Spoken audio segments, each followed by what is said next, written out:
भगवान श्री राम से कहा, प्रभु दंडक वन पंचवटी गोदावरी नदी के किनारे आप कुटिया बनाकर के रहो, बहुत सुंदर जगह है। भगवान श्री राम से कहा, दंडक वन को पवित्र कर दो प्रभु। पता है आपको, ये दंडक वन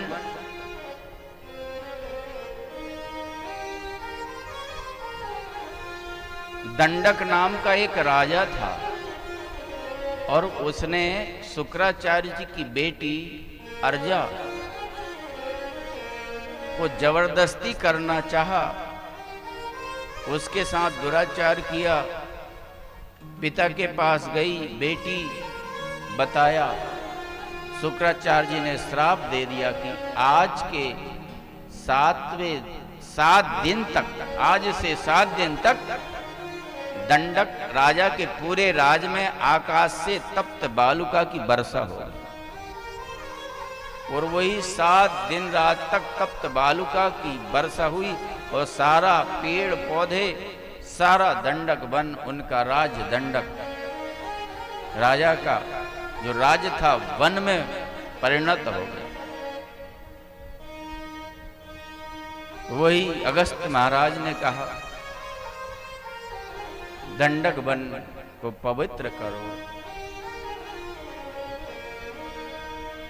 है प्रभु परम मनोहर ठाम, है प्रभु परम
भगवान श्री राम गोदावरी के निकट पंचवटी, जो नासिक जहां कुंभ पड़ता है,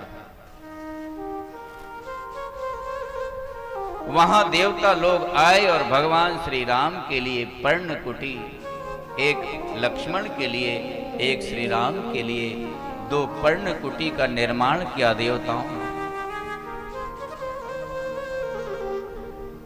गिद्धराज जटायु से मिलना हुआ और भगवान श्री राम से परिचय हुआ।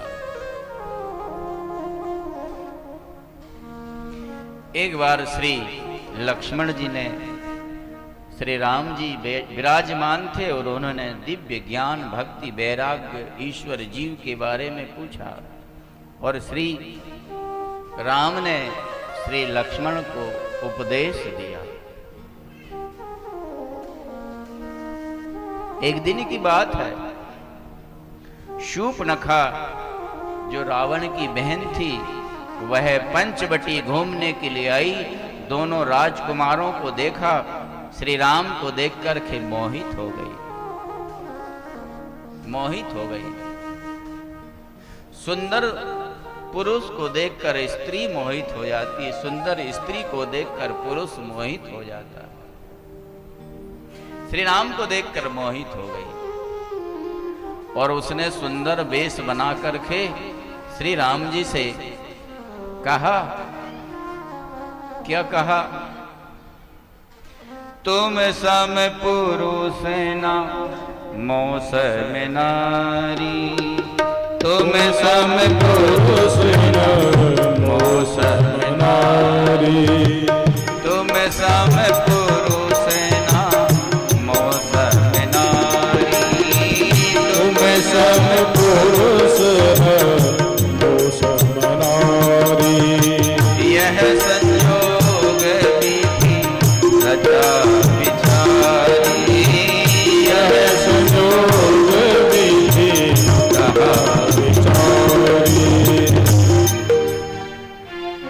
आपके समान न संसार में कोई पुरुष है, न मेरे समान कोई स्त्री है। यह हमारा तुम्हारा संयोग तो विधाता ने रच दिया है, लिख दिया है। मेरे भाग में तुम ही हो। विधाता भी सिर पटक रहे थे कि हे भगवान, मैंने राम जी का संयोग सीता जी के साथ लिखा है कि ये शूर्पणखा के साथ लिखा है। शूर्पणखा, जिसके नख सूप के समान हो बड़े बड़े, वह शूर्पणखा है। बोल राधे राधे। इसलिए नख ज्यादा नहीं बढ़ाना चाहिए। नख ज्यादा बढ़ाएंगे तो लोग आपको शूर्पणखा कहेंगे। नख ज्यादा नहीं बढ़ना चाहिए, उनको काट देना चाहिए। इसी में शोभा है। उनमें गंदगी भर जाती है, वह गंदगी भोजन के साथ हमारे अंदर जाएगी, अशुद्धि फैलेगी, रोग बढ़ेंगे। इसलिए नखों को ज्यादा नहीं बढ़ाना चाहिए। कुछ लोगों के नखे इतने लंबे लंबे हो जाते। भोजन कैसे करते होंगे, उनको गड़ता नहीं होगा होठ में। शूर्पणखा मत बनो। बोल राधे राधे।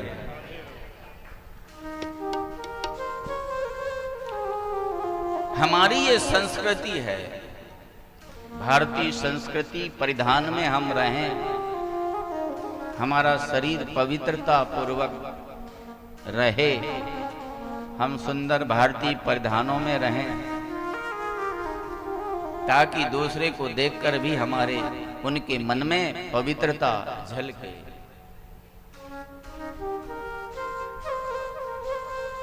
कितना सुंदर ये भगवान ने हमको हमारी भारतीय परिधान दिया है। कितना सुंदर लगता, पूज्य वेश है माताओं बहनों का।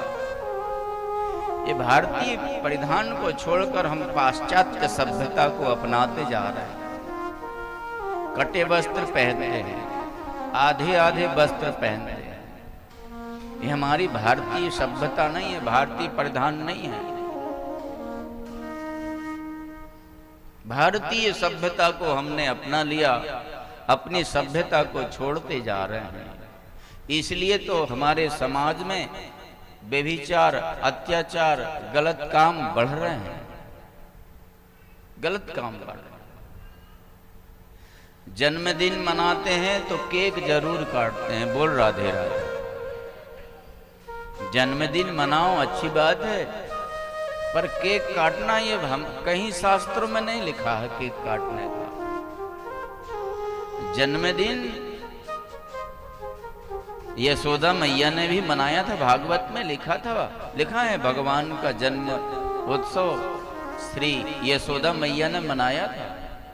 बाल लीला में आपने सुना होगा, पर वहां नहीं लिखा कि यशोदा मैया ने केक काटा। बोल राधे राधे। यशोदा मैया ने क्या किया था आपको पता है? ब्राह्मणों को बुलाकर के हवन करवाया था, शिव जी का पूजन करवाया था, ब्राह्मणों को भोजन करवाया था, गायों को भोजन करवाया था और गरीबों को भोजन करवाया था। ग्वाल गरीबों को भोजन करवाया था। जन्मदिन में हमको यही करना चाहिए। जन्मदिन में आप हवन करिए, देवताओं का पूजन करिए, अभिषेक करिए, गायों को भोजन दीजिए, गायों की सेवा करिए, ब्राह्मणों का भोजन कराइए और गरीबों को भोजन कराओ, वस्त्र अन्न दान करो। हो सके तो किसी हॉस्पिटल में जाकर के ब्लड डोनेशन कर दो। ये सबसे अच्छा दान है। किसी के जीवन की रक्षा हो जाएगी आपके रक्तदान से। रक्तदान करना चाहिए। क्यों? हम रक्त नहीं निकालेंगे शरीर से तो एक दिन वह रक्त गाढ़ा हो जाएगा और गाढ़ा होकर के हमारे जो हृदय की गति है वह चौक हो जाती है। रक्त निकलना चाहिए उससे नवीन रक्त बनता है और गाढ़ा नहीं होना चाहिए। हमारा ब्लड जो है वह पतला होना चाहिए, गाढ़ा।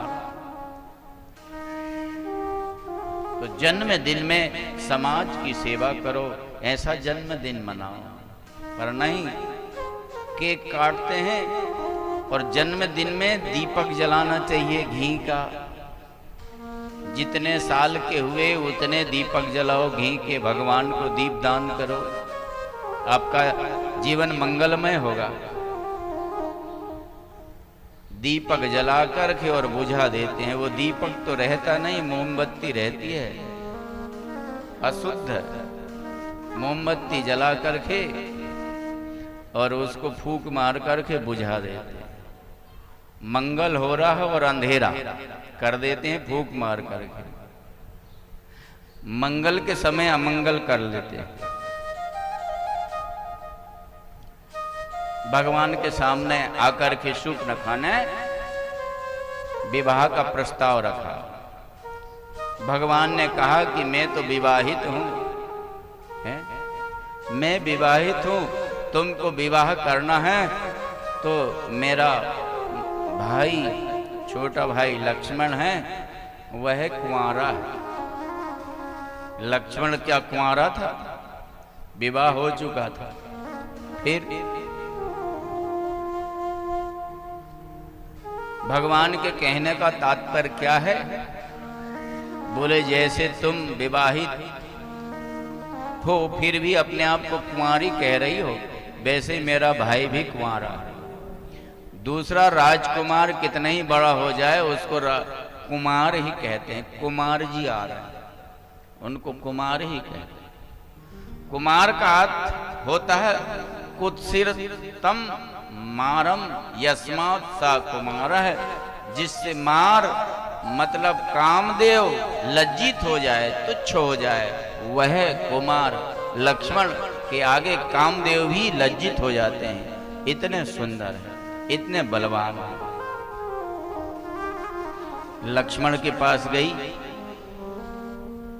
लक्ष्मण ने लक्ष्मण से कहा वो सांवला सलोना मेरे से तो विवाह नहीं कर रहा है, तुम विवाह कर। तो लक्ष्मण ने कहा देखो वो एक क्या कई विवाह कर लें, वो तो समर्थशाली है, हैं? वो समर्थ है, मैं तो सेवक हूं। तुम नौकरानी बनना चाहोगी कि रानी बनना चाहोगी? बोले मैं तो नौकरानी नहीं रानी बनूंगी। तो रानी बनना चाहो तो वहीं जाओ। क्यों?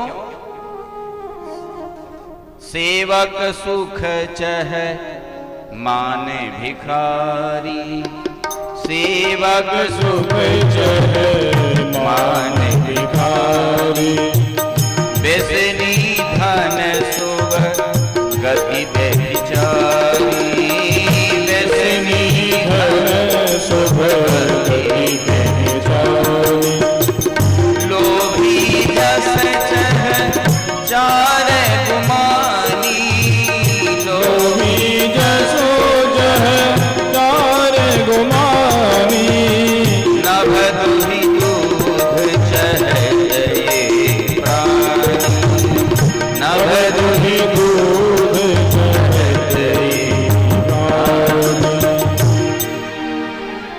सेवक सुख चाहे और भिखारी सम्मान चाहे, संभव नहीं है। भिखारी सम्मान चाहे और भीख भी मांगे, सम्मान नहीं। बेसनी धन चाहे,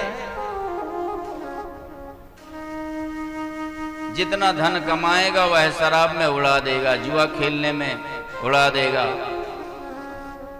व्यसन में उड़ा देगा, उसके पास धन कहां से बचेगा? बेसनी के पास धन नहीं बचता। और बेभिचारी शुभगति चाहे कि मेरी मुक्ति हो जाए, संभव नहीं है। लोभी व्यक्ति यश चाहे, असंभव है। ये सब ऐसा चाहते हैं, आकाश को धोकर दूध चाहते हैं, असंभव नहीं। यहां पर पता है, जब शूर्पणखा आई तो श्री राम ने शूर्पणखा की ओर देखा नहीं, सीतई चितई कही प्रभु बात, सीता की ओर देखा। मानो तो शूर्पणखा से कहा कि तुम अपने आप को सुंदर कह रही हो, तुमने इनको देखा क्यों? मैं तो केवल भक्ति का नाता मानता हूं, जिसके अंदर भक्ति है उसी को सुंदर समझता हूं, और ये भक्ति है, इसीलिए सीता की ओर देखा। दूसरी बात, श्री राम सदग्रस्त है, और सदग्रस्त के जीवन में कोई ऐसी शूर्पणखा आ जाए तो उसे किधर देखना चाहिए? अपनी धर्म पत्नी की ओर देखना चाहिए, शूर्पणखा की ओर नहीं देखना चाहिए, अपनी धर्म पत्नी की ओर देखना चाहिए। यही भगवान का हमारे लिए संदेश है, समाज के लिए संदेश है। सीतई चितई कही प्रभु बात। लक्ष्मण ने कहा तुम उधर जाओ, राम ने कहा उसके पास जाओ। अब तो क्रोधित हो गई, बोले इसको ही खा लेते। सीता को खाने के लिए जैसे ही दौड़ी, श्री राम ने इशारा किया, लक्ष्मण ने उसके नाक कान काट लिए, नाक कान काट लिए। नाक कान क्यों काटे? भगवान ने इशारा किया नाक कान काटो। जो अमर्यादित हो जाता है वो नाक और कान से विहीन हो जाता है। नाक मतलब लज्जा, और कान कहते हैं श्रुति को, श्रुति कहते हैं स्वर्ग को। तो जो इस तरह से अमर्यादित हो जाता है, अमर्यादित जीवन जीने लगता है, उसकी नाक कट जाती है, वह लज्जा से विहीन हो जाता है, और स्वर्ग से विहीन हो जाता है, वेद से विहीन हो जाता है। यही नाक कान कटने का तात्पर्य। वह गई कहां? वह जाकर के खर और दूषण, दो भाई भाई थे, उनके पास